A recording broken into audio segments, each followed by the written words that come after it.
આજે વાત છે છોટા ઉદેપુરની. છોટા ઉદેપુરના લોકોને ચૂંટણીના સમયે કરેલા વાયદાઓ ભાજપ નેતા ભૂલી ગઈ હોય તેવું લાગે છે. આવું અમે કેમ કહી રહ્યા છીએ જાણો આ વિડીયોમાં. એક તરફ ચૂંટણીના વાયદાઓ અને બીજી તરફ જમીન માપવા પહોંચેલું તંત્ર. તો શું આદિવાસીઓ સાથે વિશ્વાસઘાત થયો છે? શું વિકાસના નામે આદિવાસીઓની જમીન છીનવવાની તૈયારીઓ ચાલી રહી છે? જુઓ છોટા ઉદેપુરમાંથી આ ખાસ અહેવાલમાં. છોટા ઉદેપુરમાં આદિવાસી લોકોની જમીન જાય તેવું લાગી રહ્યું છે, કારણ કે છોટા ઉદેપુર જિલ્લામાં હાઇડ્રો પ્રોજેક્ટના સર્વેને લઈને તણાવભરી સ્થિતિ સર્જાઈ છે.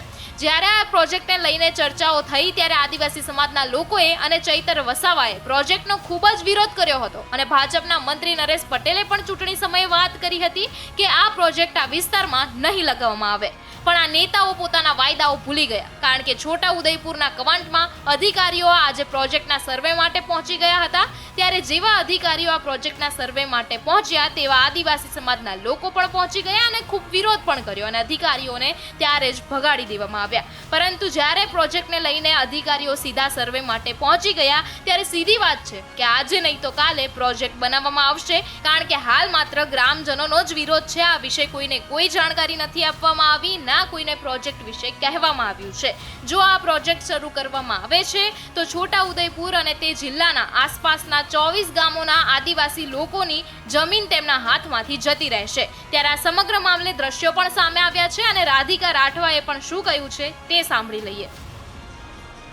કાલે એટલે 30મી મે તુરખેડા ગામમાં એક કંપની જે સર્વે કરવા આવી હતી, આ એ જ કંપની છે જેમાં બીજેપીના જે ઠગ મંત્રી, ઠગ એમએલએસ અને એક્સ એમપી ઠગ જે આઈને અહીંયા જનતાને આડીને કહેતા હતા કે અહીંયા કોઈ પ્રોજેક્ટ આવવાનું નથી, અહીંયા કોઈ વિસ્થાપિત થવાનું નથી, પણ હકીકત તમારા સામે છે. સરકાર જાતે આ કંપનીઓને કાલે સર્વે માટે મોકલ્યું, એનો વિડીયો પણ તમને જાહેર કર્યો, એના કાગળો પણ તમને જાહેર કર્યું. તો હું જનતાને કહેવા માંગુ છું, યાદ છે અમે કહેતા હતા કે જૂઠ બોલે કૌવા કાટે, અને આ ઠગ મંત્રીઓ આવીને તમને જે વાદો કરેલો એ બધું ખોટું નીકળ્યું. તો આ ભૂલ થતા આપણાથી રહી ગઈ. અગર એ લોકો તમે એમને જીતાડી દેતા તો આજે તમારું ઘર તોડી નાખતા. પણ તમે અમને સહકાર આપ્યું, અમને મોકો આપ્યો, અને પાછું તો પણ આ હિંમત કરીને સરકાર હવે તેમની ખીચ કાઢવા માટે એમના કંપનીઓને સર્વે માટે મોકલે છે, ખાણ ખનીજ માટે મોકલે છે, હાઇડ્રો પ્રોજેક્ટ માટે મોકલે છે. ના ત્યાંના ગ્રામજનોના જે ચૂંટાયેલા સભ્યો છે એને માન આપે છે. તો આના વિરુદ્ધ આપણે કાયદેસરની એક કાર્યવાહી કરવાની છે. આ ગેરકાયદેસર જે અંદર આ કંપનીઓ જાય છે અને ગામડાઓને હેરાન કરે છે અને એમને નુકસાન કરે છે, એના વિરુદ્ધમાં આપણે બધાને અવાજ ઉઠાવવાની છે અને આગળ આપણે આના વિશે લડત આપવાની છે.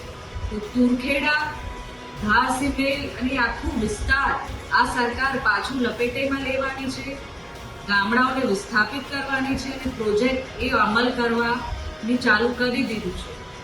તો હું સરકારને કહેવા માંગુ છું કે અમારા આદિવાસીઓની તમે જમીન છીનવાનું બંધ કરો, આ પ્રોજેક્ટો બંધ કરો. આ પ્રોજેક્ટો ફક્ત તમે ઉદ્યોગપતિને ફાયદો પહોંચાડવા માટે કરો છો. આ કોઈ આમ જનતાને ફાયદો થવાનું નથી ને અમારા આદિવાસી સમાજને આ ફાયદો થવાનો છે.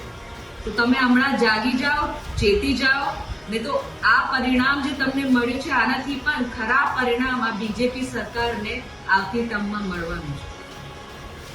હવે સવાલ એ છે કે ચૂંટણી સમયે આદિવાસી સમાજને આપવામાં આવેલું આશ્વાસનનું શું થયું? જો ખરેખર આ વિસ્તારમાં હાઇડ્રો પ્રોજેક્ટ નહીં આવે તેવી ખાતરી અપાઈ હતી તો પછી સર્વેની કાર્યવાહી શા માટે શરૂ કરવામાં આવી છે? આદિવાસી સમાજ પોતાની જમીન અને અસ્તિત્વ બચાવવા માટે મેદાનમાં ઉતરી ગયા છે અને આગામી દિવસોમાં આ મુદ્દે વધુ ઉગ્ર બનવાની પણ શક્યતાઓ છે. હાલ ગ્રામજનો પ્રોજેક્ટનો જોરદાર વિરોધ કરી રહી છે. ત્યારે સરકાર અને તંત્ર આ મામલે શું સ્પષ્ટતા કરે છે અને આદિવાસી સમાજની ચિંતાઓનું કેવી રીતે નિરાકરણ લાવવામાં આવે છે તેના પર સૌની નજર ટકેલી છે. તમારું આ વિશે શું માનવું છે તેમને કમેન્ટ કરીને જરૂરથી જણાવજો.